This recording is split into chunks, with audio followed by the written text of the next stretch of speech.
just gonna open the side of it and then plop the leaves in. The spinach leaves. I'm just gonna give you a good showdown of these leaves are boiled because snails like to go hibernate in the winter. Fun fact.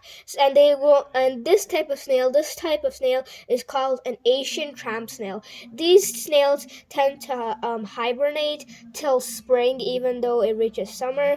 So that's why we have to put some boiled leaves inside of them, because we don't want them to go hibernate for that particularly long time.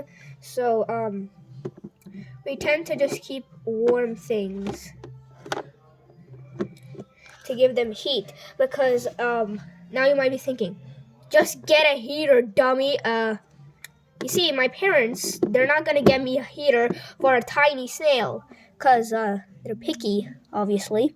And the reason I'm struggling so much is that I don't want his head to get squished. I hope I didn't crush you, snail. Dear Lord, please be alive. Yeah, he's fine. Let me just put a few more warm boiled leaves so he can get the heat he deserves. He's actually ate spinach before. I'm just going to be telling you some snail facts, but before that, I need to go wash my hands. Alright, y'all, I'm back. So, the type of snail I have is called an Asian tramp snail. This snail is known for their flat shells, and they're also kind of invasive species. So, yeah, and I'm pretty sure my snail's a male because I learned how to check their genders. If you don't know, let me just show you real quick. Also, please click off if you get easily disturbed by slimy things or anything. So basically, this is how. This is showing specifically how to tell the difference between an Asian tramp snail, because this is what my little dude over here is. Climbing all over his tank. Basically, that's what he is. So that's what I'm telling you. His shell doesn't have the Cody pattern. So that's just for Asian tramp snails. If you're looking for a snail, I could give you some suggestions. Now, commonly found snails have to be either Asian tramp snails or garden snails, according to my research. Because I found this little guy just chilling in my garden, aka the forest. So basically, I just saw him on a plant and it wasn't even in season. So you see, my snail, if you want to get a snail, like an Asian tramp snail, I suggest getting a heater. I just don't have one. I just use this light, or I just put some boiled leaves. If you don't have some, like a heater or something to just keep the snail temperature, yeah. You just got to like boil leaves and bake dirt. It sounds strange, but it's true. Another thing is, it's just not the temperature. Like, specific snails have different types of things they need, and such as, you see this here, you have to spray your terrarium if you want a snail every day, because you just need to spray and check for eggs if you have a female snail, because you never know. Snails lay a cluster of eggs. They lay a lot of eggs, so to make sure, you have to have like a lot. Like, you just need to check if there is, because they don't need a female or a male to give birth. So yeah, basically that's it. And not that's it. It's just over the topic. So garden snails prefer colder temperatures.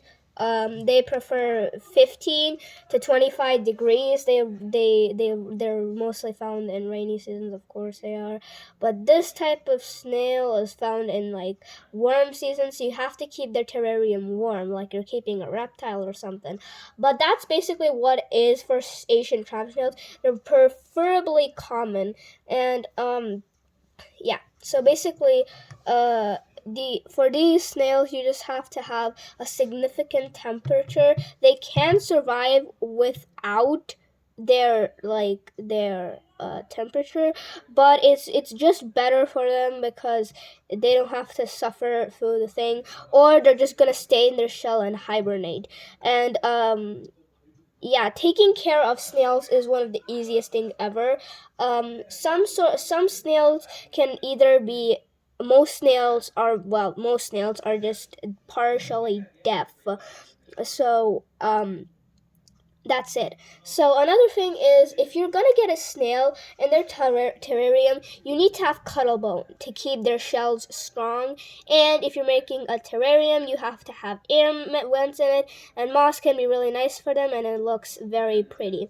And soil with a pH level higher than 7, with no potting soil, if you want it for a specific type of snail.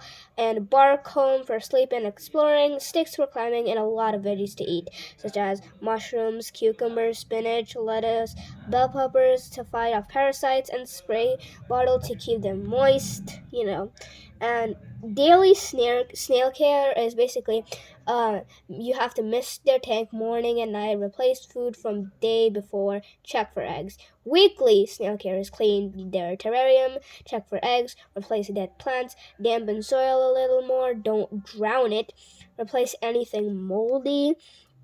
And if you're wondering where to pet a snail, you have to keep off with their neck area. You can look at their eyes, but don't touch them. You don't have to boop their muzzle because they're gonna bite you. They like it when you pet on their this part. Wait, let me show you. You see this part? They like when you put it on their under their chin.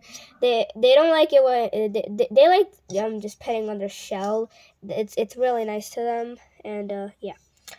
And if you're willing to get a garden snail, their name is garden snail. Their other names are brown garden snail, brown grape snail, the gray snail, the gray snail. And their terrestrial tank size can be any. Keeping is very easy, and breeding too. Optimal temperature is also sometimes can be high for them, depending on which garden snail you have. It's actually 60 to 74 F. No, that's not high. Basically, their substrate should be deep enough to bury. Their diet,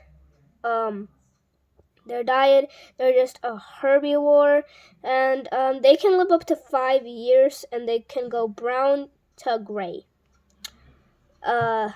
So yeah, that's all I have.